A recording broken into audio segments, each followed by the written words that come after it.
व्यासपीठावर उपस्थित असलेले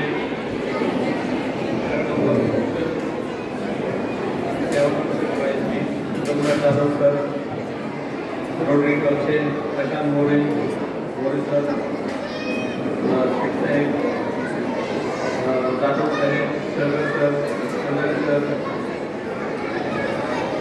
आज आपण या ठिकाणी ज्या मुलांचं ATS प्रज्ञाशोध परीक्षेमध्ये त्यांनी सहभाग नोंदवला आणि ते क्वालिफाईड झाले आणि काही जिल्हास्तरीय, राज्यस्तरीय, केंद्रस्तरीय दर्जावरती त्यांनी बक्षिसं मिळवली. त्यांचा आज आपण इथे कौतुक सोहळा करत आहे. मनीषा शेटे मॅडम या कार्यक्रमाचा म्हणजे ह्या परीक्षेचे वर्षभर फार मेहनत घेतात हे तुम्हाला सर्वांना माहीत देखील आहे. मागील वर्षी मॅडमने निमंत्रण दिलं होतं कार्यक्रमाला येण्यासाठी, परंतु मी येऊ शकलो नव्हतो. त्यावेळेस त्यांनी काल 2 दिवसापूर्वी ती आठवण करून दिली आणि तुम्हाला कार्यक्रमाला यावं लागतंय हे सांगितलं होतं आणि मॅडमला बोलवत येतो कार्यक्रमासाठी. अगदी खूप आनंद वाटत आहे. इतके सारे पालक आहेत, विद्यार्थी आहेत आणि आपल्या कर्कम भागामध्ये म्हणजे हा आपण ग्रामीण भागात बोलतो, आपण ग्रामीण भागामध्ये राहतो आणि या भागामध्ये ATS आणि प्रज्ञाशोध या परीक्षेसाठी मुलं खूप सारी परीक्षा देतात, अभ्यास करतात आणि मुलं त्या संख्येने मोठ्या संख्येने पात्र होतात. ही कौतुक करण्याची गोष्ट आहे. आणि त्यामागे श्रेय जातं शेटे मॅडम आणि त्यांची टीम यांचं. आपल्याकडे आपण थोडंसं पालक वर्ग पण आहे, विद्यार्थी वर्ग पण आहे. थोडंसं भविष्याच्या दृष्टीने प्रत्येक पालकाला वाटतं की आपल्या मुलाने म्हणजे चांगलं काहीतरी करिअर करावं. आपल्याकडे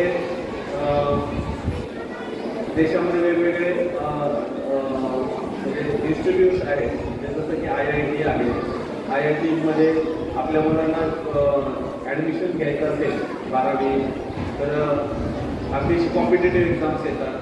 एम्स आहे, मेडिकलसाठी आहे, ISRO आहे, UPSC मार्फत सिव्हिल सर्व्हिसेस देण्यासाठी त्या परीक्षा आहेत.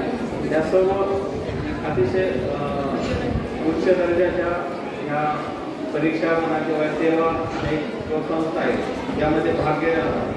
जर तिथे पोचायचं असेल तर हा प्लॅटफॉर्मची सुरुवात म्हणजे पहिली पायरी म्हणत ती इथून होत आहे आणि आपण मुलांना या ऑपॉर्च्युनिटी उपलब्ध करून देतात, सहभाग नोंदवतात मुलं आणि त्यातूनच भविष्यात आपल्या भागातील मुलं या वेगवेगळ्या ठिकाणी पुढे भविष्यात जाणार आहेत. त्याचबरोबर पालकांकडे दुसरं मुलांच्या ज्या नवीन समस्या मोबाईल मागणे, मैदानी खेळ कमी खेळणे किंवा आरोग्याच्या त्या आहाराच्या समस्या आहेत तर पालक वर्ग इथे शिक्षक वर्ग देखील उपलब्ध आहेत. तर यांनी थोडंसं त्यांना त्याबद्दल माहिती देऊन त्या समस्या दूर केल्या पाहिजेत. तसेच मुलांमध्ये अभ्यासासोबत कलागुणांसाठी संगीत, वाद्य किंवा लेखन कौशल्य हे उपयुक्त गुण देखील तयार केले पाहिजे, त्याची आवड निर्माण केली पाहिजे. यातूनच मुलांचा सर्वांगीण विकास होईल आणि ते भविष्यात खूप चांगल्या पद्धतीने करिअर करतील. आपण या ठिकाणी कार्यक्रमासाठी बोलवलं आणि सन्मान केला त्याबद्दल मी आभार व्यक्त करतो आणि माझे